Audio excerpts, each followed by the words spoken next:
কিন্তু আমাৰ সমষ্টিবিলাকত যিহেতুকে দুখীয়া মানুহৰ পৰিয়াল যদি আমি ৪৫,০০০ বুলিও যদি মোৰ সমষ্টিটো ধৰি লওঁ তেতিয়াহ'লে যদি ইয়াত ১৫,০০০ দিয়া যায় আৰু প্ৰায় ৩০,০০০ মান মানুহ থাকি যায় গতিকে এই ক্ষেত্ৰত ভৱিষ্যতে কিবা বৃদ্ধি কৰাৰ ব্যৱস্থা আছে নেকি এইটো আমি জানিব খুজিছোঁ আৰু ৮৩০ টকাকৈ যিটো দিব বুলি কোৱা হৈছে পাৰ মান্থ এই পৰিমাণটো ভৱিষ্যতে বৃদ্ধি হ'ব নেকি এইটোও জানিব খুজিছোঁ তাৰ উপৰিও আৰু এটা কথা আমাক আজি মাননীয় মন্ত্ৰী মহোদয় স্পষ্ট কৰি দিলে ভাল হ'ব যে ইয়াৰ যিটো নিৰ্বাচনী প্ৰক্ৰিয়া হিতাধিকাৰী নিৰ্বাচনী প্ৰক্ৰিয়া এই নিৰ্বাচনী প্ৰক্ৰিয়াটোত বিশেষভাৱে এটা কথা আহিছে যে ইনকাম চাৰ্টিফিকেট বিল' 2 লাখ হ'ব লাগিব তে এই 2 লাখ টকা হল বুলি পৰিয়ালটোৰ 2 লাখ টকা উপাৰ্জন আছে বুলি এটা কোনে চাৰ্টিফাই কৰিব যদিহে এইটো সাধাৰণভাৱে যদি আমি SDC অফিচৰ যোগেদি কৰোৱা যায় তেতিয়াহ'লে ই এটা জটিল প্ৰক্ৰিয়া হ'ব কাৰণ বহুত দুখীয়া মানুহ এইখিনি কাম কৰি ল'ব নোৱাৰিব কম সময়ৰ ভিতৰত গতিকে ইয়াৰ কিবা বিকল্প ব্যৱস্থা কৰিব নেকি এই কথাখিনি মই জানিব খুজিছোঁ ধন্যবাদ মিনিষ্টাৰ মাননীয় অধ্যক্ষ মহোদয় প্ৰথম যে এই অৰুণোদয় আঁচনিখন অসম চৰকাৰৰ যি 2020-21 চনৰ বাজেট আছিল সেই বাজেটত আমি ঘোষণা কৰাৰ সৌভাগ্য হৈছিলে আৰু বৰ্তমান আমি কোভিড-19ৰ ফলত সৃষ্টি হোৱা অৰ্থনৈতিক অস্থিৰতাৰ মাজতো এই আঁচনিখন ৰূপায়ণৰ দিশত আমি অগ্ৰসৰ হৈছোঁ এই আঁচনিখনত যি ধৰণে সন্মানীয় বিধায়ক চক্ৰধৰ গগৈ ডাঙৰীয়াই উল্লেখ কৰিছে যে মোৰ সমষ্টিত ইমান দৰিদ্ৰ মানুহ আছে গতিকে ইয়াক আৰু বঢ়োৱা হ'ব নেকি প্ৰথমতে আমি বুজিব লাগিব যে এই আঁচনিখনৰ হিতাধিকাৰীখিনি আচলতে ইতিমধ্যেই ঠিক হৈ আছে ইয়াত বহুত বেছি নিৰ্বাচনৰ প্ৰক্ৰিয়া নাই যদিহে আমি আঁচনিখন বুজি পাব চেষ্টা কৰোঁ এই আঁচনিখনত প্ৰথম অধিকাৰ থাকিব যে যাৰ ঘৰত কোনোবা এগৰাকী সদস্য বিধৱা মহিলা তাৰমানে এক প্ৰকাৰ ক'ব গ'লে বিধৱা পেঞ্চন লাভ কৰা প্ৰতিটো ঘৰেই এই আঁচনিৰ স্বয়ংক্ৰিয় হিতাধিকাৰী তাৰমানে ফাৰ্ষ্ট চাৰ্জ এই আঁচনিখনৰ প্ৰথম অধিকাৰ আছে যিসকল পৰিয়ালে দুখ আৰু কষ্টৰ মাজতো বিধৱা মহিলা এগৰাকীক ৰক্ষণাবেক্ষণ দিছে তেখেতৰ শ্ৰীবৃদ্ধিত সহায় কৰিছে গতিকে আমি সমষ্টিত গ'লে জানোৱেই যে এই ঘৰ মানুহৰ ঘৰত বিধৱা মহিলা আছে এই ঘৰ মানুহৰ ঘৰত বিধৱা মহিলা আছে এই ঘৰ মানুহৰ ঘৰত বিধৱা মহিলা আছে গতিকে প্ৰথম সিলেকশ্যন সম্পূৰ্ণ হৈ গ'ল দ্বিতীয় আহিলে যে মোৰ ঘৰত অবিবাহিতা ছোৱালী আছে ককায়েক ভায়েকৰ নিজৰ পৰিয়াল হৈছে তেওঁলোকৰ নিজৰ ল'ৰা ছোৱালী আছে তাৰ মাজতো পৰিয়ালটোৱে এগৰাকী অবিবাহিতা মহিলাক সংস্থাপন দিছে লগত ৰাখিছে পৰিয়ালৰ সদস্য হিচাপে তেওঁৰ সমৃদ্ধিত সহায় কৰিছে গতিকে সেই পৰিয়ালটো কৃতজ্ঞতাৰ যোগ্য গতিকে সেই পৰিয়ালটোৱে সমাজৰ কৃতজ্ঞতা হিচাপে অৰুণোদয় আঁচনি লাভ কৰিব তৃতীয়তে এটা পৰিয়ালত এজন দিব্যাংগ ব্যক্তি থাকিলে মাক দেউতাকৰ কিমান কষ্ট হয় তাক আমি অনুভৱ কৰোঁ গতিকে তৃতীয় এই আঁচনিত অধিকাৰ হ'ল যে যিসকলৰ ঘৰত দিব্যাংগ ব্যক্তি আছে চতুৰ্থ অধিকাৰ হ'ল সেইসকল পৰিয়ালৰ ইয়াত ৰাহুল গান্ধী ন্যায়ৰ লগত সম্পৰ্ক নাই মাননীয় বিৰোধী দলপতি ডাঙৰীয়াই কেতিয়াবা কনফিউজ কৰে যে এইটো আমাৰ অসমৰ নিজস্ব চিন্তা যে ইয়াত হ'ল ফ'ৰ্থ অধিকাৰ আহিলে যে যাৰ ঘৰত দিব্যাংগ ব্যক্তি থাকিলে আৰু ফ'ৰ্থ থাকিলে যে যাৰ ঘৰত মহিলা এগৰাকীক মই বেলেগ গলিকে বিয়া দিছিলোঁ কিন্তু শহুৰ বা শাহুৰেকৰ ঘৰত থাকিব নোৱাৰিলে হয় বিবাহ বিচ্ছেদিত হ'ল নহ'লে নিজে নিজে ঘৰত গুচি আহিলে আমাৰ গাঁৱলীয়া ভাষাত কেতিয়াবা কয় যে গিৰিয়েকে ঘৰত খেদি দিলে যদিও শব্দটো কেতিয়াও সমৰ্থনযোগ্য নহয়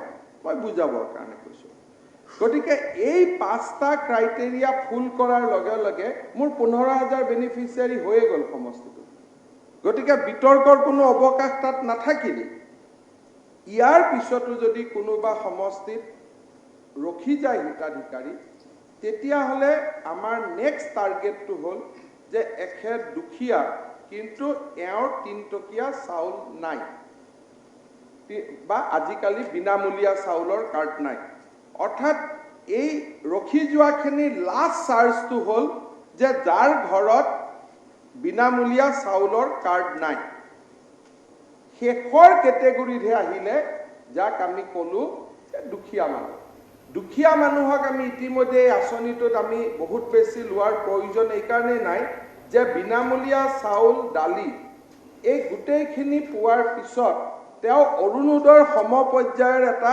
আঁচনি পায়েই আছে সেইকাৰণে দুখীয়া মানুহ উইথ NFSS কাৰ্ড সেইটো হ'ল একেবাৰে শেষ প্ৰায়ৰিটি গতিকে প্ৰথম বিধৱা দিব্যাংগ অবিবাহিত ছোৱালী আৰু ঘৰৰ গিৰিয়েকৰ ঘৰৰ পৰা যিকোনো পৰিস্থিতিত ওলাই অহা ছোৱালী এইখিনি কাৰ পৰিয়ালত আছে এইখিনিৰ পৰিয়াল চিনাক্ত কৰাৰ লগে লগে আমাৰ ইয়াতে সিলেকশন প্ৰক্ৰিয়াটো সম্পূৰ্ণ হৈ গ'ল এতিয়া এই মোৰ ঘৰত বিধৱা ব্যক্তি আছে কিন্তু মই চৰকাৰৰ পৰা পৰিয়ালটোত এটা দৰমহা আহে যি হওক আশা ৱৰ্কাৰ হওক অংগনবাদী ৱৰ্কাৰ হওক PSCত কাম কৰোঁ ষ্টেট ফেডত কাম কৰোঁ কৰবাত কাম কৰোঁ চৰকাৰত কাম কৰোঁ NHMত কাম কৰোঁ SSত কাম কৰোঁ আমি এই আঁচনিটো বিধৱা ব্যক্তি থাকিলেও এই আঁচনিটো আমি নাপাওঁ কোনোবাই কয় ঘৰত দুগৰাকী বিধৱা আছে এগৰাকী বিধৱা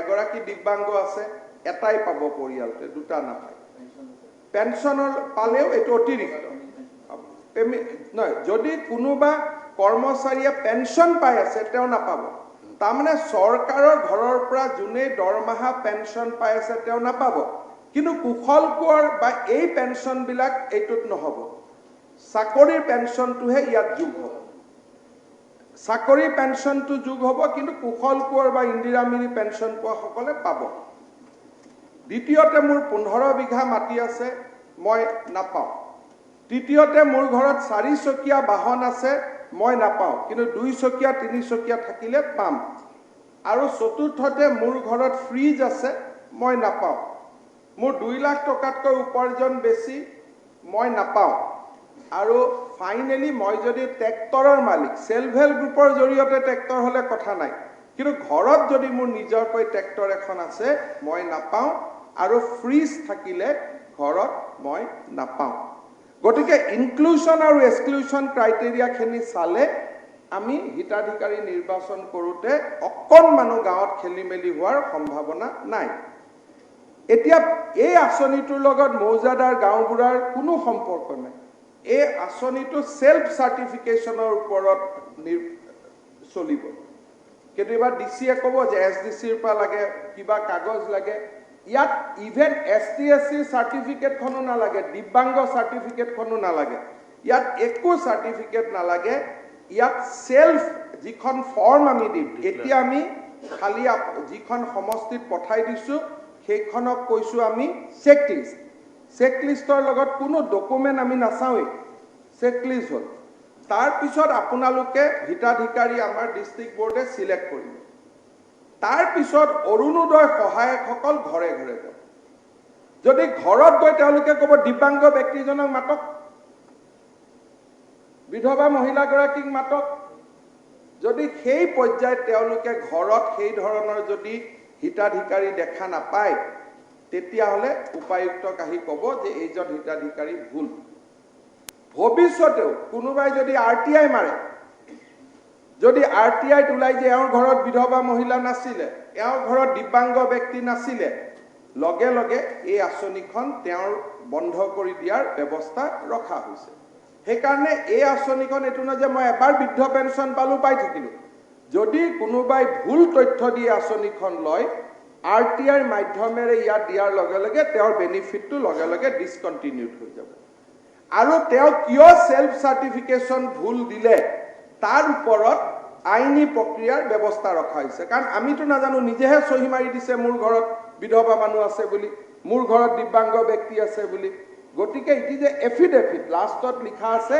ফৰ্মখন যেতিয়া পাব আপোনালোকে দেখা পাব তাত এখন তেওঁ এফিডেভিট সহি কৰিব লাগিব যে মই ওপৰত দিয়া তথ্যসমূহ সত্য যদি অসত্য হয় আঁচনিটো বন্ধ হ'বই আৰু যেনেকৈ ভুৱা চাৰ্টিফিকেট দিলে আমাৰ চাকৰি ভুৱা চাৰ্টিফিকেট দিলে ST/SCৰ ভুৱা চাৰ্টিফিকেট দিলে যিটো হয় সেই ধৰণৰ আইনী প্ৰক্ৰিয়া এটা আৰম্ভ হ'ব গতিকে অহা কালিৰ পৰা টিভি জনমাধ্যমৰ জৰিয়তে কথাবিলাক প্ৰচাৰ হ'ব আৰু ৰাইজে নিজে নিজে কথাটো বুজি পাব যে এছাম নিৰ্দিষ্ট ব্যক্তিৰ কাৰণেহে এই আঁচনিখন প্ৰস্তুত কৰা হৈছে শেষত ইম্পৰ্টেণ্ট কথাটো হ'ল সব হৈ গ'ল হোৱাৰ পিছতো কিন্তু পুৰুষজনৰ একাউণ্টত এই টকাটো নাযায় বা বিধৱা মহিলাগৰাকীৰ একাউণ্টতো যাব সেইটোও নহয় পৰিয়ালটোৱে মিটিং পাতি এগৰাকী মহিলা ঠিক কৰি দিব যে এইগৰাকী মোৰ সৰু বোৱাৰী বা এইগৰাকী মোৰ ডাঙৰ বোৱাৰী বা এইগৰাকী মাক তেওঁৰ একাউণ্টত টকাটো আপোনালোকে দিব পৰিয়ালৰ মনোনীতা যিকোনো এগৰাকী মহিলাৰ একাউণ্টত এই টকাখিনি যাব 15 ছেপ্টেম্বৰৰ ভিতৰত আমি হিতাধিকাৰী নিৰ্বাচন ঠিক শেষ কৰিব লাগিব 15ৰ পৰা 30ৰ ভিতৰত অৰুণোদয় সহায়কসকলে প্ৰপত্ৰ বিতৰণৰ কামত নামিব জিলা উপায়ুক্তসকলক অৰুণোদয় সহায়ক দিব কোৱা হৈছে আৰু 2 অক্টোবৰৰ পৰা আমাৰ তেওঁলোকে টকা পোৱা আৰম্ভ হ'ব অৰ্থাৎ 2 অক্টোবৰৰ পৰা এই আঁচনিখন কাৰ্যকৰী হ'ব 2 নৱেম্বৰত প্ৰথম কিস্তিৰ টকা একাউণ্টত সোমাব কোনোবা সমষ্টি যদি পিছ পৰি আছে আগবাঢ়ি থকা সমষ্টিখিনিৰ একাউণ্টত গুচি যাব কাৰো কাৰণে এই আঁচনিখন থিয় হৈ নাথাকে 2 নৱেম্বৰত প্ৰথম কিস্তিৰ ধন এই আঁচনিখনৰ জৰিয়তে প্ৰেৰণ কৰা হ'ব চক্ৰ গগৈ ডাঙৰীয়া এটা প্ৰশ্ন সুধিছে যে 830 টকা প্ৰথম অৱস্থাত পৰিয়ালটোৰ মেডিচিনৰ খৰচৰ বাবে আমি 400 টকা দিছোঁ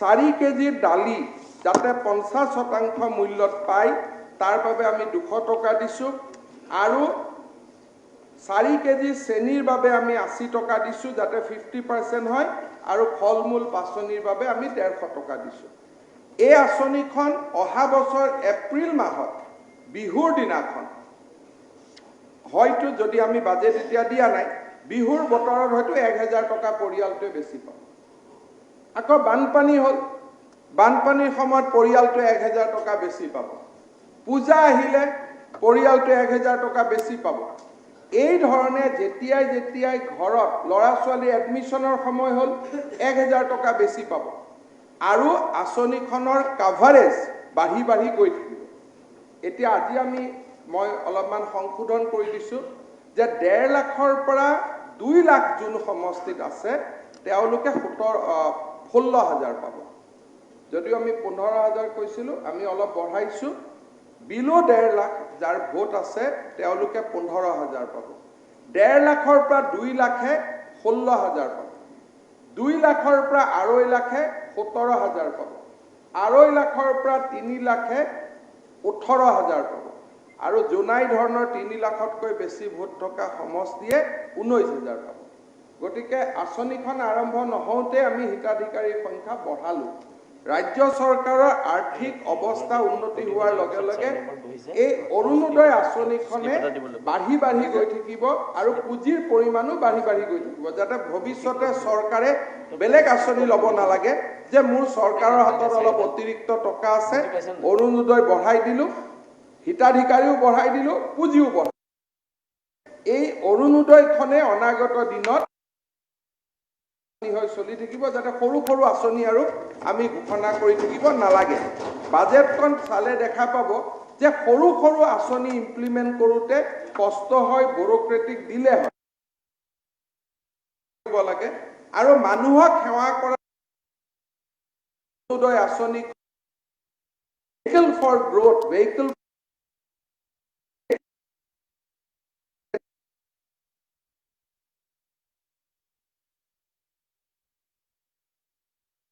সেভিং হল 31 মাৰ্চত অৰুণোদয় আঁচনিখনৰ জৰিয়তে আমাৰ চৰকাৰখন পৰিচালিত হৈ থাকিব প্ৰয়োজন হলে কেতিয়াবা এনেকুৱাও হ'ব যে মাহত 3,000 দিছোঁ 5,000 দিছোঁ যদি চৰকাৰৰ সেই ধৰণৰ আৰ্থিক অৱস্থা থাকে আৰু আজি যদি মই অৰুণোদয় পালোঁ মোৰ ঘৰত চাকৰি এটা হৈ গ'ল লগে হিতাধিকাৰীৰ পৰা মোৰ কালি মই গাড়ী এখন কিনি ল'লোঁ মোৰ হিতাধিকাৰীৰ পৰা নামটো কাটা গ'ল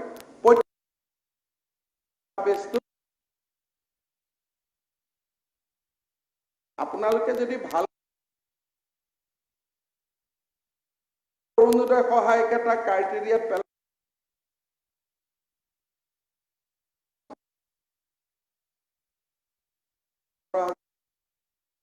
বেছি পাম। Thank you. অধ্যক্ষ মহোদয়, অধ্যক্ষ মহোদয়, এটা পাই অধ্যক্ষ এটা পাই মহোদয়, আপোনালোকৰ পৰা অধ্যক্ষ জিলা আজি পৰ্যায়ত আজি আজি অধ্যক্ষ মহোদয়, মোৰ এটা কথা জানিব লগা আছে। ইমানখিনি কোৱাৰ পিছত সাপ্লিমেণ্টাৰী কেলে লাগে মই সেইটোৱে ভাবিছো এটা কথা জাষ্ট জানিব খুজিছো, ছাৰে কৈছিলে অলপ কথা বুজি নাপালে।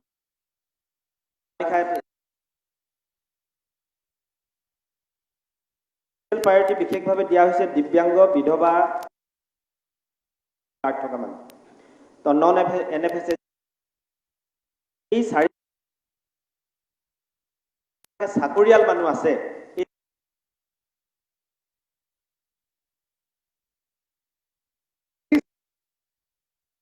কোনোবা চৰকাৰী অংগনবাদী কৰ্মী আছে,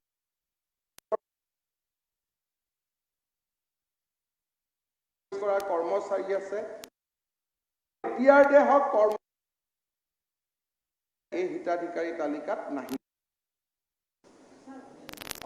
আপোনাৰ নহয় দুৰ্গা ভৱিষ্য মই সকলোকে এটা তাতকৈ নোৱাৰিম অধ্যক্ষ মহোদয়, লগলে বেলেগ ডিছকাশ্যন হয় ডিছকাশ্যন হয় আপোনাৰ যোগেদি মন্ত্ৰী মহোদয় জানিব বিচাৰিছোঁ, জিলা পৰ্যায়ত বা DC অফিচত বা ব্লক এভেইলেবল হৈছেনে? তো কিছুমান জেগাত আমি দেখিছোঁ NXR 1 আৰু NXR B, আচলতে কোনটো ফৰ্ম হ'ব এইটো জানিব বিচাৰিছোঁ। এই আঁচনিখনৰ কোনো ফৰ্ম নাই, চেকলিষ্ট এখন গৈছে, চেকলিষ্টখন DC সকলে প্ৰিণ্ট কৰি দিছে। ফৰ্ম অকল 15,000 প্ৰিণ্ট হ'ব সমষ্টিটোৰ কাৰণে চিৰিয়েল নম্বৰ, আৰু ফৰ্ম অকল নিৰ্বাচিত হিতাধিকাৰীসকলৰহে ফিল আপ হ'ব। এতিয়া আমি যিখন দিছোঁ চেকলিষ্ট দিছোঁ, ইয়াত কোনো NXRৰ ব্যৱস্থা নাই। এইখন সেলফ চাৰ্টিফিকেশ্যন, অৰ্থাৎ স্বয়ং প্ৰত্যাপিত আঁচনি যে মই চহী কৰি দিলোঁ মোৰ কথাখিনি সত্য। ইয়াত কোনো কাগজৰ কথা নাই।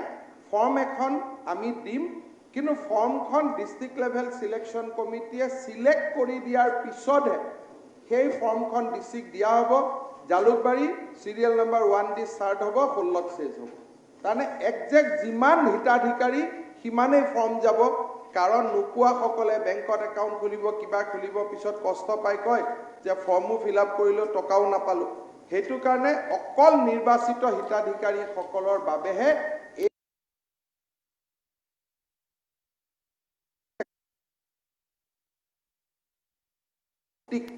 এই চেকলিষ্ট এখন এতিয়া গৈছে। গতিকে ফৰ্ম NXR দি যোৱা নাই, আৰু এই কথাবিলাক MLA সকলে DC সকলক ফোন কৰিলে হ'ল যে এইখন অৰিজিনেল নে ডুপ্লিকেট। গতিকে বহুত বেছি স্থান নাই।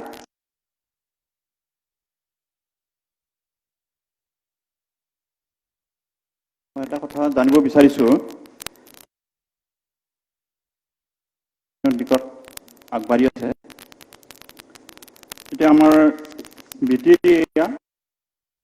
নিৰ্বাচনী আচৰণ বিধি লাগু হৈ আছে। কিবা নিৰ্বাচনী আয়োগৰ পৰা কিবা ৰিলেক্সেশ্যন লৈ পেলাই এইটো কাৰ্যকৰী কৰাৰ ক্ষেত্ৰত ব্যৱস্থা লোৱা কিবা ব্যৱস্থা থাকিব নেকি ছাৰ? আমি ৰাজ্যিক নিৰ্বাচনী আয়োগক জিলা উপায়ুক্তসকলে অনুমোদন বিচাৰিছে।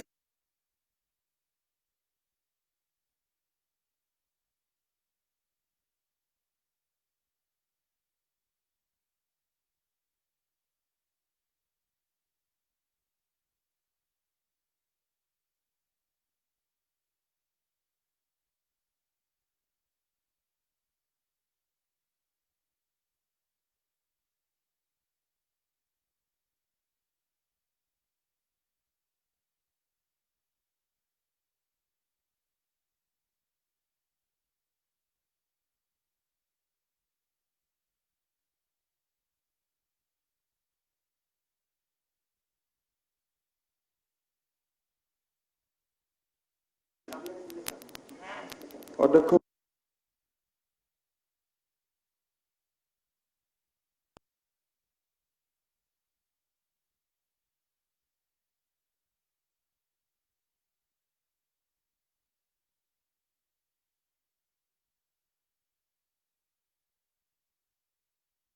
অনুমোদন প্ৰক্ৰিয়া যাতে সোনকালে হয়, যাতে অক্টোবৰ নৱেম্বৰত ৰাস্তা,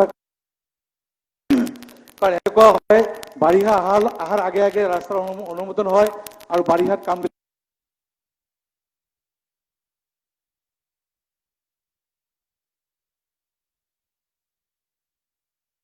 পৰা যায়। আৰু মোৰ সমষ্টি আৰু সদৰ সমষ্টি সোণাই চাইদুৰী এটা ৰাজ্যিক পথ আছে। এই ৰাজ্যিক পথটো 21 কিলোমিটাৰ আৰু মোৰ ৰূপীহাটত 16 কিলোমিটাৰ। স্যাৰ এই ৰাস্তাটো ইমান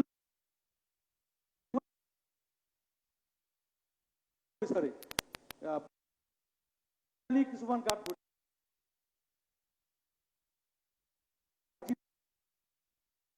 বহুত আছে। গতিকে মই এই ৰাস্তাটোৰ বিষয়ে মন্ত্ৰী মহোদয়ক ব্যক্তিগতভাৱে লগ পাই মই আবেদন এখন দিছিলোঁ। আজিও মই এখন আবেদন লিখি আনিছোঁ আৰু ফটোবিলাকো মই দিছোঁ। গতিকে মই অনুৰোধ কৰিম মাননীয় মন্ত্ৰী মহোদয়ক সোণাই চাইদুৰীয়া ৰাজ্যিক পথটো যাতে অতি সোনকালে মেৰামতি কৰাৰ এটা ব্যৱস্থা কৰি দিয়ে। কিন্তু যাতায়াত একেবাৰে বন্ধ উপক্ৰম হৈ আছে, বন্ধপ্ৰায় হৈ আছে। গতিকে এইটো বিবেচনা কৰাৰ কাৰণে মই মন্ত্ৰী মহোদয়ক অনুৰোধ জনাইছোঁ। Thank you. মাননীয় অধ্যক্ষ মহোদয়, ৰূপহী বিধানসভা সমষ্টিত অনুমোদন হ'বলগীয়া প্ৰায় অনুমানিক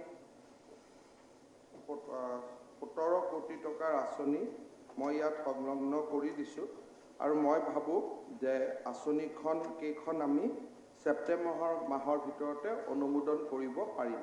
তাৰপিছত নিবিদাৰ কাৰণে যিখিনি সময় হয় সেইখিনি হ'ব।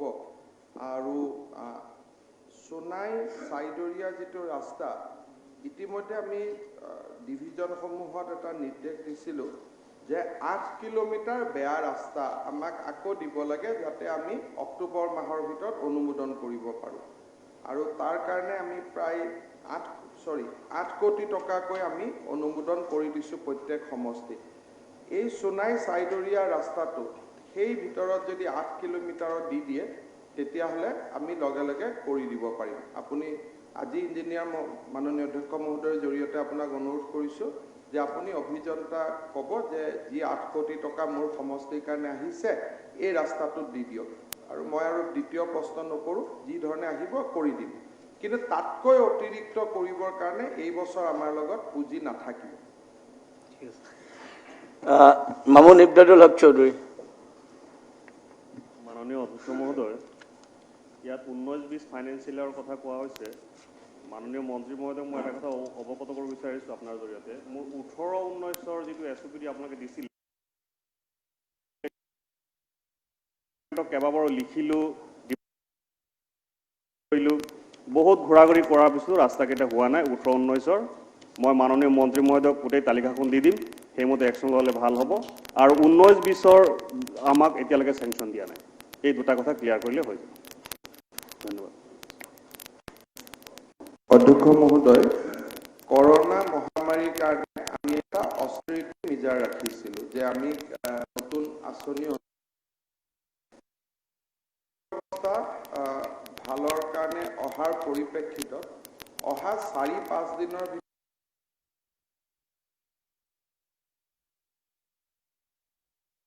তাৰ পৰিপ্ৰেক্ষিতত মই এইটো আপোনালোকক প্ৰত্যয় দিয়াব খুজিছোঁ যে 19-20ৰ আঁচনিসমূহ আমি 30 ছেপ্টেম্বৰৰ ভিতৰত যদি আমি নৱেম্বৰ, ডিচেম্বৰ, জানুৱাৰী, ফেব্ৰুৱাৰী, মাৰ্চলৈকে আমাৰ মেক্সিমাম হৈ যাব। 30 ছেপ্টেম্বৰৰ ভিতৰত যদি কাৰোবাৰ ৰাস্তা অনুগ্ৰহ কৰি অলপ ব্যক্তিগতভাৱে জনালে ভাল পাম। কিন্তু প্ৰায় 80টা সমষ্টি ইতিমধ্যে অনুমোদন হৈ গৈছে, মাত্ৰ অনুমোদন হ'ব বাকী আছে। 18-19ৰ ৰাস্তাখিনি কিয় হোৱা নাই, মই মোৰ নেক্সট ৰিভিউ মিটিঙত ডেফিনেটলি মই এইখিনি ৰিভিউ কৰিম। জাকিৰ হুছেইন চিকদাৰ। অধ্যক্ষ মহোদয়, মন্ত্ৰী ডাঙৰীয়া ইতিমধ্যে SOPD সম্পৰ্কে গোটেই কথাখিনি কৈছে। মোৰ সমষ্টি অনুমোদন পোৱা নাই, নিশ্চিতভাৱে পাম। অধ্যক্ষ মহোদয়, এইবাৰ নামনি অসমত বিশেষকৈ ভূটানৰ কুৰিচি নদীৰ বান্ধ এৰি দিয়াৰ পিছত পানী 3-4 বাৰ এৰি দিলে, 4-5 বাৰ পানী ইতিমধ্যে হ'ল আৰু যথেষ্টখিনি ৰাস্তা ঘাট ক্ষতিগ্ৰস্ত হৈছে। আজি মোৰ আনষ্টাৰ্ড কুৱেশ্যন এটা আছিল 63 নম্বৰত, তাত ডিপাৰ্টমেণ্টে উত্তৰো দিছে 111টা ৰাস্তা ক্ষতিগ্ৰস্ত হৈছে 3খন দলং আৰু 5টা কালভাৰ্টো ক্ষতিগ্ৰস্ত হৈছে এই ক্ষতিগ্ৰস্ত ৰাস্তা ঘাটখিনি যদি আমি মেৰামতি কৰিব নোৱাৰো যাতায়াতৰ ক্ষেত্ৰত যথেষ্ট অসুবিধা হ'ব অধ্যক্ষ ডাঙৰীয়া আপোনাৰ জৰিয়তে মাননীয় মন্ত্ৰী ডাঙৰীয়াক ধন্যবাদো জনাম যোৱা বছৰ বানপানীৰ কবলত পৰি সৰুক্ষেত্ৰী সমষ্টিৰ বহুত ৰাস্তা ঘাট ক্ষতিসাধন হৈছিল মন্ত্ৰী ডাঙৰীয়াই প্ৰায় 15 কোটিৰ ওপৰত টকা তাতে বিভিন্ন আঁচনিৰ নামত আবণ্টন দি গোটেই ৰাস্তাখিনি আমি মেৰামতি কৰিছিলোঁ আকৌ একে অৱস্থা এবাৰৰ বানপানীত কৰিছে গতিকে আপোনাৰ জৰিয়তে মাননীয় মন্ত্ৰী ডাঙৰীয়াক অনুৰোধ জনাব বিচাৰিছোঁ সৰুক্ষেত্ৰী সমষ্টিত যিখিনি ৰাস্তা ঘাট বানপানীৰ কাৰণে ক্ষতিগ্ৰস্ত হৈছে এই ৰাস্তা ঘাটখিনি মেৰামতিৰ নামত যিখিনি বিভাগীয় অনুমোদন লাগে অতি সোনকালে দিব যোৱাবাৰ আমি দেখিছিলোঁ চিভ ইঞ্জিনিয়াৰৰ অফিচৰ পৰা এটা উচ্চ পৰ্যায়ৰ গড় কাপ্তানি বিভাগৰ প্ৰতিনিধি দল প্ৰেৰণ কৰিছিল তেওঁলোকে নিজেই সৰজমিন তদন্ত কৰিছিল তাৰপিছত কোনটো ৰাস্তাত কি ধৰণে এষ্টিমেট বনাব লাগে কিমান টকা দিব লাগে সেই ব্যৱস্থা লৈছিল গতিকে এইবাৰো যোৱাবাৰৰ দৰে এইবাৰো মন্ত্ৰী ডাঙৰীয়াই সেই ব্যৱস্থা কৰাৰ কাৰণে আপোনাৰ জৰিয়তে আহ্বান জনাইছোঁ অধ্যক্ষ মহোদয় যোৱাবাৰ আমাৰ মথাউৰি ৰাস্তা যিসমূহ বানপানীত বিধ্বস্ত হৈছিলে তাক মেৰামতি কৰিবৰ কাৰণে ৰাজ্য চৰকাৰে এটা বিশেষ পুঁজিৰ ব্যৱস্থা কৰিছিলে এইবাৰ আমাৰ কোভিড-19ৰ পৰিৱেশৰ পৰিপ্ৰেক্ষিতত আমি তেনেকৈ সুকীয়া পুঁজি কৰিব পৰা নাছিলোঁ আমি তাক বিবেচনা কৰিম কিন্তু প্ৰাৰম্ভিকভাৱে জিলা উপায়ুক্তৰ জৰিয়তে দুৰ্যোগ ব্যৱস্থাপনা বিভাগলৈকে আমি আঁচনিসমূহ প্ৰেৰণ কৰিম ইঞ্জিনিয়াৰসকলক ইতিমধ্যে মই কৈছোঁ যে খুব সোনকালে স্কিমবিলাক দিবৰ কাৰণে যাতে ৰেভিনিউৱে আৰ্জেণ্টলি এপ্ৰুভ কৰিব পাৰে আপোনালোকে ইঞ্জিনিয়াৰসকলৰ লগত যোগাযোগ কৰিব ময়ো তাক আৰু এবাৰ পাৰ্চু কৰিম Question number 23, Dr. Momin. Minister, PWD. অধ্যক্ষ মহোদয় উত্তৰ সদনৰ মজিয়াত ৰখা হৈছে অধ্যক্ষ মহোদয় উত্তৰসমূহ পালোঁ কইনাধৰাৰ পৰা গোপীনাথপুৰলৈ এয়াৰপৰ্টলৈ যিটো ৰাস্তা বহলীকৰণৰ কাৰণে ভূমি অধিগ্ৰহণ গোটেইখিনি আনচাৰ পাইছোঁ গতিকে খুব বেছি ইয়াত কুৱেশ্যন সুধিবলগীয়া নাই কিন্তু এটাই অনুৰোধ থাকিল এইটো অঞ্চল যি অঞ্চলত ভূমি অধিগ্ৰহণ কৰিব জনজাতীয় লোকসকলৰ বসতিপূৰ্ণ গতিকে গোপীনাথপুৰলৈ জনজাতীয় লোকসকলৰ প্ৰতি থকা আদৰৰ কথা আমি অনুভৱ কৰোঁ আৰু সেইকাৰণে এই যেতিয়া কম্পেনচেশ্যন দিয়ে এইখিনি যাতে কোনো খুঁত নোহোৱাকৈ এইসকল লোকক কম্পেনচেশ্যন দিব পাৰে তাৰে মোৰ অনুৰোধ থাকে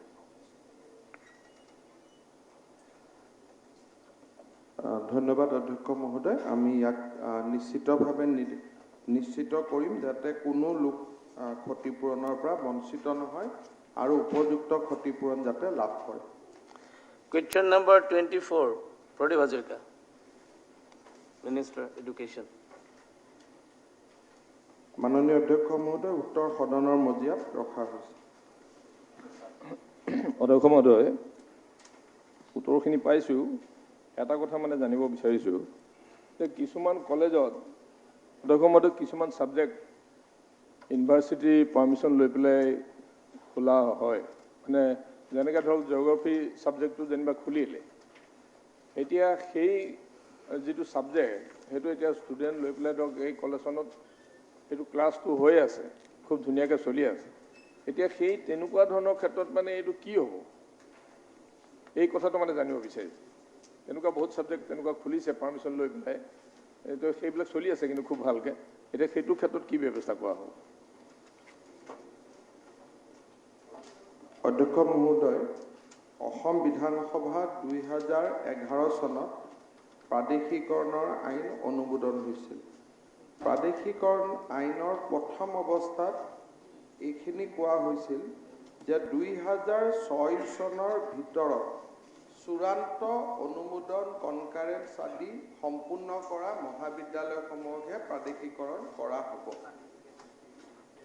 2017 চনত আমাৰ চৰকাৰ অহাৰ পিছত এই আইনখন আমি নতুনকৈ প্ৰণয়ন কৰিলোঁ আৰু বহুত ডাঙৰ ৰিলেক্সেশ্যন এটা আমি দিলোঁ যে 6 চনৰ আগতে নথি পত্ৰ সম্পূৰ্ণ নহ'লেও যিকোনো এটা যদি কনকাৰেন্স পাইছে পাৰ্ট 1 পাৰ্ট 2 পাৰ্ট 3 যি কনকাৰেন্সে নাপাওক কিয় তেওঁলোককে আমি প্ৰাদেশিকৰণ কৰিম তাৰ পৰিপ্ৰেক্ষিতত এই বছৰ আমি 30খন নতুনকৈ মহাবিদ্যালয় প্ৰাদেশিকৰণৰ দিশত আগবাঢ়িছোঁ। এতিয়া ইয়াৰ পিছত 6 চনৰ পৰৱৰ্তী সময়ত কিয় কলেজ কোনে প্ৰতিষ্ঠা কৰিলে এই বিষয়ে অলপ জানিবলগীয়া আছে। কিহৰ কাৰণে 6 চনৰ আইনতে কোৱা হৈছিলে যে ইয়াৰ পিছত কোনোবাই যদি কলেজ প্ৰাদেশিকৰণৰ বাবে প্ৰতিষ্ঠা কৰে সেইটো আইনমতে দণ্ডনীয় হ'ব। গতিকে কোনোবাই যদি এই ধৰণে আৰু তাৰ লগে লগে দ্বিতীয় ব্যৱস্থা লোৱা হৈছিল যে চৰকাৰে কলেজ প্ৰতিষ্ঠাৰ কামত আগবাঢ়িছিলে যে ৰাইজক আৰু কষ্ট কৰিব নালাগে, ৰাজ্য চৰকাৰে যেনেকৈ হস্পিটেল ইউনিভাৰ্চিটি প্ৰতিষ্ঠা কৰে কলেজো ৰাজ্য চৰকাৰে প্ৰতিষ্ঠা কৰিব। পৰৱৰ্তী সময়ত প্ৰায় 10খন কলেজ ৰাজ্য চৰকাৰে প্ৰতিষ্ঠাও কৰিলে আৰু যোৱাকালিও আৰু 15খন নতুন কলেজ প্ৰতিষ্ঠাৰ আমি ৰাজ্য চৰকাৰে অনুমোদন দিয়াৰ প্ৰক্ৰিয়া সম্পূৰ্ণ কৰিছোঁ। গতিকে এই বিষয়ে অহা নিৰ্বাচনৰ পিছত নতুন চৰকাৰে নতুন ধৰণে চাব লাগিব যে আইনে বাৰণ কৰা কাম এটা তেখেতসকলে কিয় কৰি আছে। আমি প্ৰাদেশিকৰণৰ এই ব্যৱস্থাটোৰ পৰা ওলাই আহিব খুজিছোঁ যাতে ৰাজ্যৰ শিক্ষা বিভাগলৈ স্থবিৰতা আহে। অৱশ্যে 6 চনৰ এই সীমা থকাৰ পিছতো সদ্য স্বাক্ষৰিত বড়ো চুক্তিৰ অধীনত BTC এৰিয়াত আমি নিট বেছ চনলৈকে নগৈ নিট বেছ কিছু প্ৰাদেশিকৰণৰ কনচেপ্ট এটা আহিছে যে আমি আৰু খুব সম্ভৱ যোৱাকালি ৰাজ্য চৰকাৰে এখন কমিটিও কৰি দিছে যে নিট বেছ মানে কি বুজোৱা যাব আইনৰ জৰিয়তে। অৱশ্যে এইটো BTC বা আন 6 শিডিউল এৰিয়াৰ ক্ষেত্ৰত এইটো হ'ব যিটো বিগত স্বাক্ষৰিত বড়ো চুক্তিত কেন্দ্ৰীয় চৰকাৰ ৰাজ্য চৰকাৰ আৰু বড়ো সংগঠনসমূহে সিদ্ধান্ত লৈছিলে।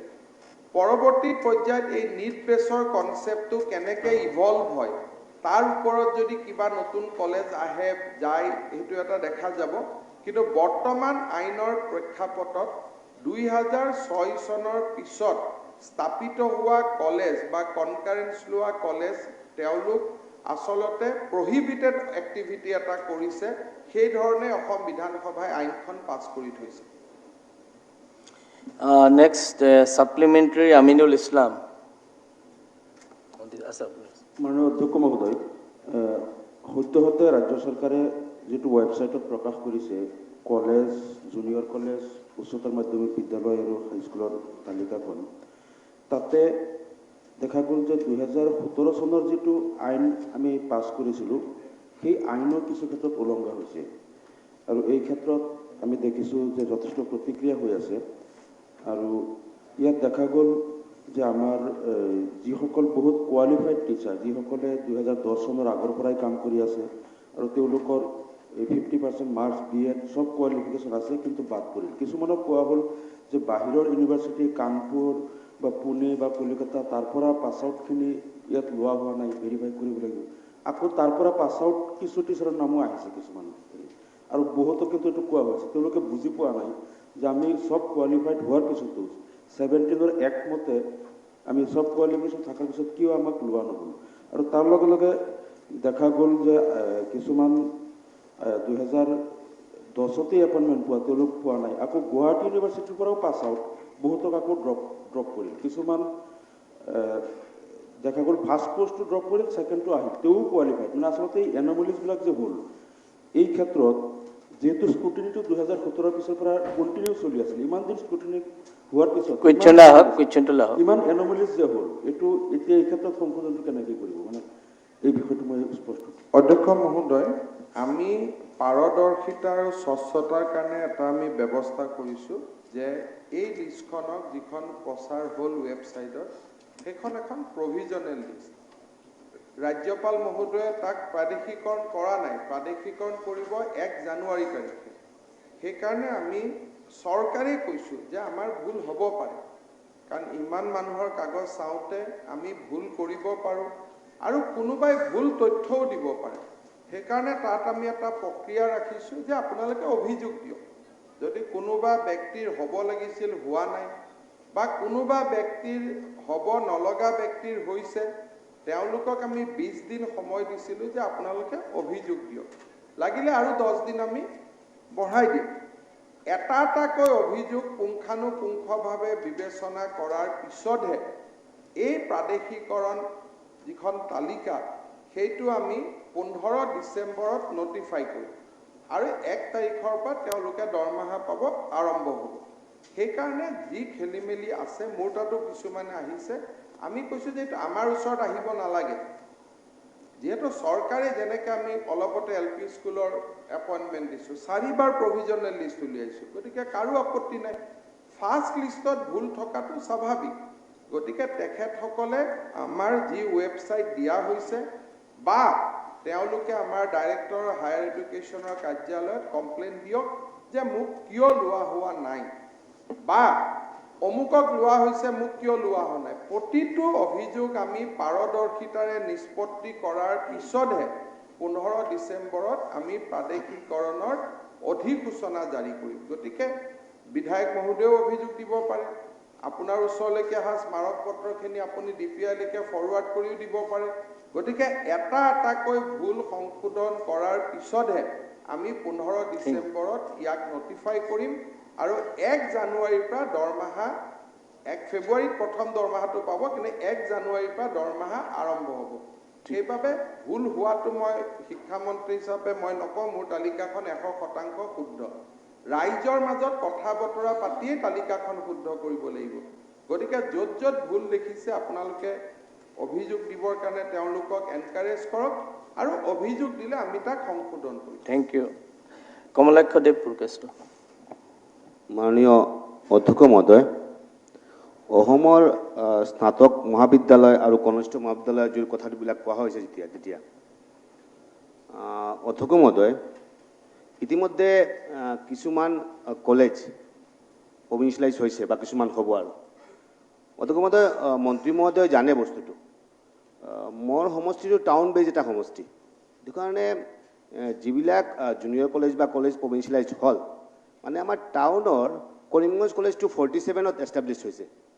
তাৰ পিছতে অধ্যক্ষ মহোদয় আমি টাউনত বা তাৰ আশে পাশে আমি কলেজ কৰিব নোৱাৰিম। এইটো কাৰণে কৰিব নোৱাৰিলেও যে আমাৰ লেণ্ড নাই বা কিবা এটা প্ৰব্লেম হৈ আছে। এটা বস্তু এটা বস্তু যিটো মন্ত্ৰী মহোদয়ক মই অনুৰোধ কৰিম যে 47ৰ এটা কলেজ প্ৰত্যেকবাৰ অধ্যক্ষ মহোদয় ল'ৰা ছোৱালী বাঢ়ি বাঢ়ি গৈ আছে, মানে বিৰাট প্ৰব্লেম হৈছে। এটা আমি গভৰ্ণমেণ্ট কলেজ এটা দিব পাৰি নেকি মন্ত্ৰী মহোদয়ক মই অনুৰোধ জনাওঁ। ছেকেণ্ডলি অধ্যক্ষ মহোদয়, যিবিলাক কলেজ জুনিয়ৰ কলেজ বা মহাবিদ্যালয় যিখিনি আছে, যিখিনি ভাল ৰিজাল্ট কৰিলে, আটাইতকৈ ভাল ৰিজাল্ট কৰিলে, সিহঁতৰ কাৰণে আমি যদি ডকুমেণ্টছ কিবা নাও থাকে যদি, তেনেহ'লে আমাৰ কিবা উপায় আছে নেকি মন্ত্ৰী মহোদয়ৰ পৰা মই জানিব বিচাৰিছোঁ। Thank you. অধ্যক্ষ মহোদয়, এটা সময়ত বিশেষকৈ কংগ্ৰেছ চৰকাৰৰ দিনতে এটা প্ৰশ্ন আহিছিলে যে আমি এডুকেশ্যন আৰু নিট বেছৰ ওপৰত দিব পাৰোঁ নেকি। তেতিয়া উচ্চ ন্যায়ালয়ে ক'লে যে আপোনালোকে দিব নোৱাৰে, ছিনিয়ৰিটিৰ ওপৰতে দিব লাগিব। এতিয়া BTC চুক্তিৰ অধীনত বা BTR কক BTC কক এই নতুনকৈ স্বাক্ষৰিত চুক্তিৰ অধীনত নিট বেছ কনচেপ্টটো প্ৰথমবাৰ উল্লেখিত হৈছে। তাক আমি কেনেকৈ ডেভেলপ কৰিব পাৰোঁ এই বিষয়ে আমি ষ্টাডি কৰিম, যে তেনেকুৱা 2-এখন কলেজ, আমাৰ ধেমাজিতো 2-এখন কলেজ আছে, ভাল কেম্পাছ, ভাল ৰিজাল্ট, কিন্তু আমি প্ৰাদেশিকৰণ কৰিব নোৱাৰোঁ কাৰণ ক্ৰাইটেৰিয়াত নপৰে। এই বিষয়ে আমি চিন্তা চৰ্চা কৰিছোঁ। কৰিমগঞ্জৰ ক্ষেত্ৰত আমি টাউনত ইভেন মেডিকেল কলেজখনো খুলিবৰ কাৰণে লৈ ৰখি আছোঁ যে জমি বা ভূমি নাই কাৰণে। মই ভাবোঁ যে কৰিমগঞ্জত এটা আমি সিদ্ধান্ত ল'ব লাগে যে যিমান চৰকাৰী কাৰ্যালয় আছে সকলো কৰিমগঞ্জত এটা আমি যেনেকৈ কামৰূপত কৰিছোঁ ইণ্টিগ্ৰেটেড অফিচ, এটা ইণ্টিগ্ৰেটেড অফিচ কৰি চৰকাৰী কাৰ্যালয়বিলাকে দখল কৰা ভূমিবিলাক আমি ফ্ৰী কৰিব লাগে, নহ'লে কৰিমগঞ্জত একো কামেই হ'ব পৰা অৱস্থাত নাই। আৰু যদি বিধায়ক মহোদয়ে মাটি দেখুৱাই দিয়ে কলেজ এখনৰ কাৰণে, তেতিয়া মই ভাবোঁ যে নতুন কলেজ এখন কৰাটো বহুত ডাঙৰ সমস্যা নহ'ব। Thank you. দেৱানন্দ হাজৰিকা। মাননীয় অধ্যক্ষ মহোদয়, মই আপোনাৰ যোগেদি সন্মানীয় মন্ত্ৰী ডাঙৰীয়াৰ পৰা দুটামান কথা জানিব বিচাৰিছোঁ। প্ৰথম কথা, কিছুমান কলেজ টিচাৰ এনৰলমেণ্ট পজিশ্যনৰ প্ৰব্লেমৰ কাৰণে প্ৰাদেশিকৰণৰ আওতালৈ অহা নাই। সেই সকলৰ কথাটো এনেকুৱা হৈছে যে তেওঁলোকৰ অপশ্যনেল ছাবজেক্ট থকা অপশ্যনেল ছাবজেক্টত আমি এনৰলমেণ্টত সদায় মানে ফ্লাকচুৱেশ্যন যিহেতু কৰি থাকে, গতিকে এই বিষয়ত আৰু অকণমান চিন্তা কৰি তেওঁলোকক প্ৰভিঞ্চিয়েলাইজেশ্যনৰ আণ্ডাৰলৈ আনিবলৈ মই অনুৰোধ জনাইছোঁ। দ্বিতীয়তে নেট ষ্টেটৰ ক্ষেত্ৰত যিটো UGC নৰ্ম আছে, সেই UGCৰ নৰ্মটোহে ফ'ল' কৰিবৰ কাৰণে মই অনুৰোধ জনাইছোঁ। আমাৰ ষ্টেটৰ যিটো নৰ্ম গাইডলাইন সেইটো ফ'ল' কৰিলে অসুবিধা হয়। তৃতীয়তে মোৰ সমষ্টিত শংকৰদেৱ কলেজখনত বিজ্ঞান শাখাটো খোলাৰ কাৰণে 50খন কলেজৰ ভিতৰত নামটো আছিলে। এতিয়া এই বছৰৰ পৰা সেইটোত আৰম্ভ কৰিব নেকি, এই বিষয়ে মই জানিব বিচাৰিছোঁ। আৰু এখন সৰ্বেশ্বৰ বৰুৱা মহাবিদ্যালয় কনিষ্ঠ মহাবিদ্যালয়, তাত এনৰলমেণ্ট নৰ্ম সকলো পূৰা হোৱাৰ পিছতো প্ৰভিঞ্চিয়েলাইজেশ্যনৰ আওতালৈ অহা নাই। এই বিষয়েও মই অকণমান জানিব বিচাৰিছোঁ। ধন্যবাদ। অধ্যক্ষ মহোদয়, এনেই এনৰলমেণ্ট নাথাকিলে বিচাৰ কৰিব নেকি শব্দটো, এনৰলমেণ্ট শব্দটো ইংৰাজীত কোৱাৰ কাৰণে অকণমান খেলি মেলি হৈ যায়। আপুনি পোনপটীয়াকৈ কৈছে যে ছাত্ৰ নাই, শিক্ষকক প্ৰাদেশিকৰণ কৰিব নেকি। এতিয়া ছাত্ৰ নোহোৱা কলেজ এখনত শিক্ষকজনক প্ৰাদেশিকৰণ কৰাতকৈ সেই শিক্ষকজনক ইনস্পেক্টৰ অফ টেক্স বা বিভিন্ন চাকৰিলৈকে লৈ যোৱা ভাল। কাৰণ তেওঁ যে ৰাতিপুৱা আহিব, ছাত্ৰ নাপাব, সেই ফেচবুক ছ'চিয়েল মিডিয়া এইবিলাকে কৰি থাকিব দিনৰ দিনটো, কামটো নাথাকিব। গতিকে এটা যদি ক'ব লাগে যে মোক ধুনীয়াকৈ আহি কয় যে ছাৰ এনৰলমেণ্ট নাই, আমাৰ এনৰলমেণ্ট শব্দটো কৈ দিয়ে অলপ ইংৰাজীত বস্তুটো বেলেগ বেলেগ লাগে। বেচিকেলি কমটোতো আৰু কমি গৈ থাকিব। গতিকে তেখেতসকলৰ ক্ষেত্ৰত মই ভাবোঁ যে যদি আমি মানৱীয়তাৰ কথা কওঁ, বেলেগ কথা চিন্তা কৰিব লাগে যে DC অফিচত খালী থকা পোষ্টত দিব পাৰোঁ নেকি, কৃষি বিভাগত খালী থকা পোষ্টত দিব পাৰোঁ নেকি। কিন্তু এনৰলমেণ্ট নথকা ছাবজেক্টত শিক্ষকক দিয়াৰ পিছত কলেজৰ কমন ৰুমতে খেলি মেলি হয়। পলিটিকেল ছায়েন্সৰ মানুহজনে ৰাতিপুৱা ৰাতিলৈকে ক্লাছ কৰে, ইজনে বহি ফেচবুক ছ'চিয়েল মিডিয়া কৰি থাকে। গতিকে আমি ভাবোঁ যে তেনেকুৱা শিক্ষকসকলৰ ক্ষেত্ৰতো এটা সময়ত আমি চিন্তা কৰিব লাগিব যে এনৰলমেণ্ট নাই, এওঁলোকে কাম কৰিলে এওঁলোকক বেলেগ চৰকাৰী চাকৰিৰ ক্ষেত্ৰত আমি প্ৰিফাৰেঞ্চ দিম নেকি। কিন্তু ছাত্ৰ নোহোৱা জাগাত বা ছাত্ৰ য'ত নাহে বুলিও তেওঁলোকে কৈ দিছে যে এইটো অপশ্যনেল ছাবজেক্ট, ভৱিষ্যতেও ছাত্ৰ অহাৰ কোনো সম্ভাৱনা নাই, তাতে আমি শিক্ষক নিযুক্তি কৰাটো এইটো জনসাধাৰণে we are trustee, we are not king. আমাক জনসাধাৰণে কিয় বিধানসভাত পঠাইছে যে যাতে চৰকাৰৰ প্ৰতিটো টকা আমি জনকল্যাণৰ কাৰণে খৰচ কৰোঁ। এইটোতো আমাৰ ওপৰত পোষণ কৰা আস্থাৰ বিপৰীতে হ'ব। গতিকে এই কথাবিলাক আমি এনেকৈ চাব লাগিব যে তেখেতক আন চাকৰিত আমি অগ্ৰাধিকাৰ দিব পাৰোঁ নেকি। কিন্তু এনৰল নোহোৱা ছাবজেক্টত শিক্ষক নিযুক্তি কৰাটোৱে বেলেগ শিক্ষকসকলকো ডিমৰেলাইজ কৰে। দ্বিতীয় প্ৰশ্নৰ যিটো উত্তৰ যে 50খন আমি বিজ্ঞান শাখা কৰিব খুজিছিলোঁ, কিন্তু চৰকাৰৰ আৰ্থিক অৱস্থাৰ প্ৰতি লক্ষ্য ৰাখি এইবাৰ আমি 16খনে কৰিব পাৰিলোঁ। এই 50খন তালিকাভুক্ত হৈ আছে। নিশ্চয় অনাগত দিনত বিত্তীয় পৰিস্থিতি সাপেক্ষে আমি এখন দুখনকৈ আগবাঢ়ি গৈ থাকিম। আৰু বাকী যি আমাৰ মই ভাবোঁ যে আমি UGC নৰ্মছটোৱে মানি চলিব লাগে। কিবা যদি ষ্টেট নৰ্মছ কৰিছে তেখেতসকলে সেই বিষয়ে মই চাই দিম। Question number 25. অধ্যক্ষ মহোদয়, No supplementary. এটা দিছো আৰু please sit down. You can meet the minister at his chamber. No. ধন্যবাদ জ্ঞাপন কৰিছোঁ। আমাৰ সমষ্টিত দুখন কনিষ্ঠ মহাবিদ্যালয় আমাৰ টাইম যায়। লাষ্টত কৰিব ধন্যবাদটো মই দিম নহয়। Question number 25. সময়টো কম আছে না, অলপ চাব। মই আপোনাক দিম বাৰু। 25. নন্দিতা দাস। মাননীয় অধ্যক্ষ মহোদয়, মই যিখিনি প্ৰশ্ন কৰিছিলোঁ লাম্পিত স্কুলৰ সংখ্যাৰ ক্ষেত্ৰত আপুনি মিনিষ্টাৰ কৰি ল'ব। সদনৰ মজিয়াত ৰখা ছাপ্লিমেণ্টাৰী উত্তৰ পাইছোঁ, কিন্তু মোৰ হাতত যিখিনি তথ্য আছে সম্পূৰ্ণ সঠিক উত্তৰ মই পোৱা নাই। স্কুলৰ সংখ্যাৰ ক্ষেত্ৰত মই সুধিছিলোঁ যে কেইখন স্কুল আছে, কিন্তু মই জনাত 4খন স্কুল আছে, কিন্তু ইয়াতে তথ্য পোৱা হিচাপে এখন স্কুলৰ বিষয়ে ইয়াত উল্লেখ আছে, লাম্পি ME আঞ্চলিক মাধ্যমিক হাইস্কুল। ইয়াৰ বাহিৰেও তাতে 3খন স্কুল আছে, lower Lumpi Bhanubhakta LP school, upper Lumpi Harshanagar Himalaya LP school, Mokebari Brindamal LP school. কিন্তু তথ্যত এইখিনি কি কাৰণে নাহিলে মই নাজানো। মই এই বিষয়ে উত্তৰটো মই মন্ত্ৰী মহোদয়ৰ পৰা বিচাৰিম। মাননীয় অধ্যক্ষ মহোদয়, লাম্পি অঞ্চলটো আপোনালোক সকলোৱে জানে আসাম মেঘালয় সীমান্ত অঞ্চল অতি বিবাদমান অঞ্চল। পূৰ্বৰে পৰা মেঘালয়ে অসমৰ মাটি আগ্ৰাসন কৰি আহিছে আৰু অসমৰ মাটিত মেঘালয়ে তেওঁলোকৰ যিবিলাক চৰকাৰী অনুষ্ঠান প্ৰতিষ্ঠান, স্কুল ঘৰ, ৰাস্তা, গীৰ্জাঘৰ, ক্লাব ঘৰ, মাৰ্কেট শ্বেড বহুত নিৰ্মাণ কৰিছে। কিন্তু আমি যেতিয়াই অসম চৰকাৰৰ পৰা যেতিয়াই কিছু নতুন নিৰ্মাণৰ কাম তাতে অনুমোদন দিয়া হৈছে, কিন্তু সেই কামবোৰ কৰিব পৰা নাই, তেওঁলোকে বাধা প্ৰদান কৰে।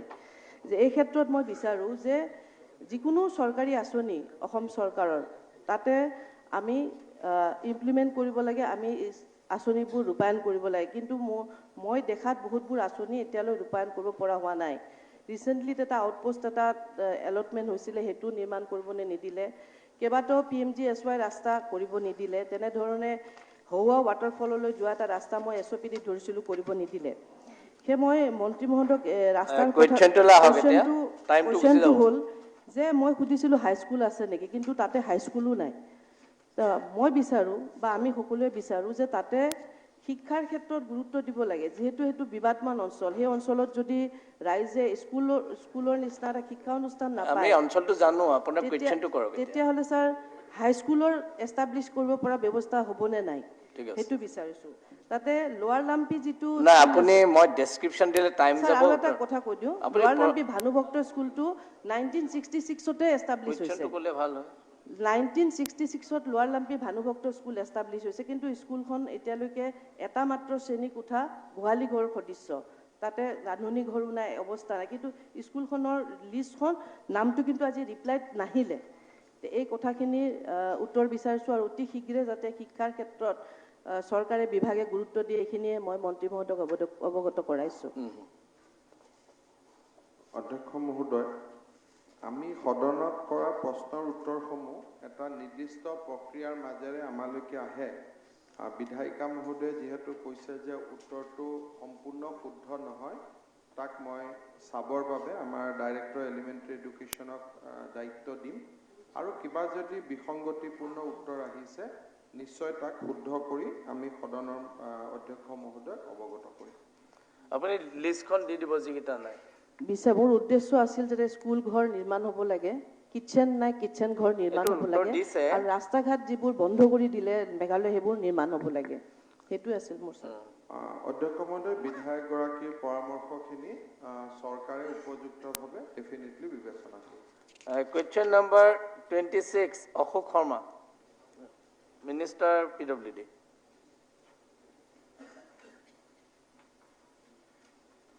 অধ্যক্ষ মহোদয়, উত্তৰ সদনৰ মজিয়াত ৰখা হৈছে। অধ্যক্ষ মহোদয়, মই মাননীয় মুখ্যমন্ত্ৰী সৰ্বানন্দ সোণোৱাল ডাঙৰীয়াৰ নেতৃত্বত গঠিত হোৱা মিত্ৰজোঁটৰ চৰকাৰখনৰ গড়কাপ্তানি বিভাগক ধন্যবাদ দিব বিচাৰিছোঁ এই উত্তৰখিনি সুন্দৰভাৱে দিয়াৰ বাবে। কিয়নো আমাৰ বিগত এই চৰকাৰখনৰ কাৰ্যকালত নলবাৰী সমষ্টিকে ধৰি নলবাৰী জিলাখনৰ বাট পথৰ উন্নয়নৰ কাৰণে যিখিনি ধনৰ আবণ্টন দিছে বা যিমানখিনি আমি কাম কৰিব পাৰিছোঁ, পূৰ্বৰ চৰকাৰৰ দিনত এইখিনি হোৱা নাছিল। আৰু সেইকাৰণে মই পুনৰবাৰ বিশেষভাৱে গড়কাপ্তানি বিভাগক বা মন্ত্ৰী মহোদয়ক ধন্যবাদ দিছোঁ।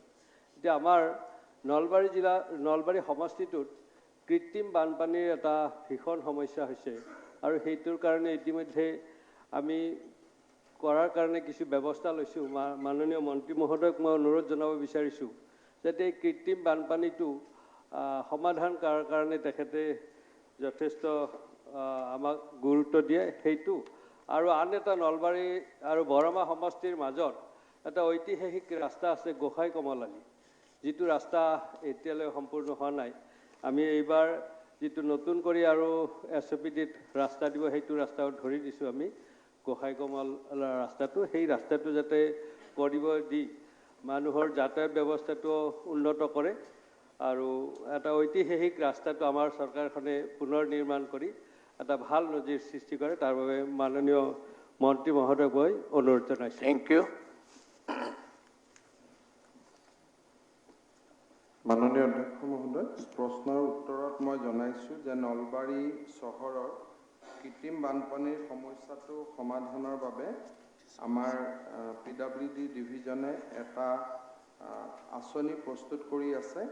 আঁচনিটো প্ৰস্তুত কৰি আমালৈকে অহাৰ পিছত তাৰ লগত জড়িত বিত্তীয় কিমান টকা পইচা লাগিব আমি জানিব পাৰিম আৰু তেতিয়া আমি চৰকাৰে ইয়াৰ ওপৰত ভিউ এটা ল'ব পাৰিম আৰু বিষয়টোৰ ক্ষেত্ৰত ইতিমধ্যে প্ৰাক্কলন প্ৰস্তুতৰ কাম চলি আছে।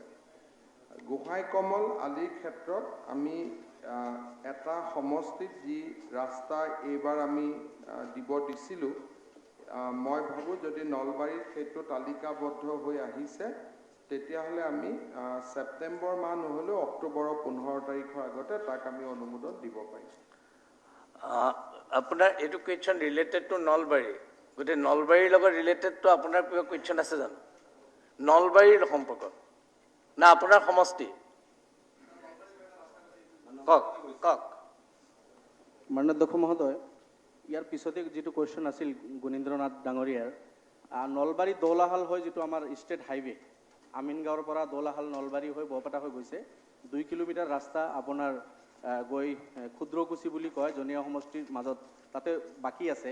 মই যোৱা বিধানসভাত কৈছিলোঁ, মাননীয় মন্ত্ৰী মহোদয়ে পজিটিভলি কৈছিল তেখেতে যে চাই দিব আৰু এইটো দিলে তেখেতে কৰি দিব বুলি কৈছিলে। কিন্তু হঠাৎ 24 তাৰিখে লকডাউন হ'ল, গতিকে তাৰপিছত তেখেতে ব্যস্ত হ'ল আৰু তাৰপিছৰ পৰা তেখেতক লগ পোৱাই মুস্কিল। গতিকে আজিও কুৱেশ্যন আছিল, গুণীন্দ্ৰনাথ ডাঙৰীয়াই কুৱেশ্যনটো আনিছিল। ষ্টেট হাইৱেৰ এই 2 কিলোমিটাৰ ৰৈ যোৱা ৰাস্তা বহুত ভোগ ভুগি আছে।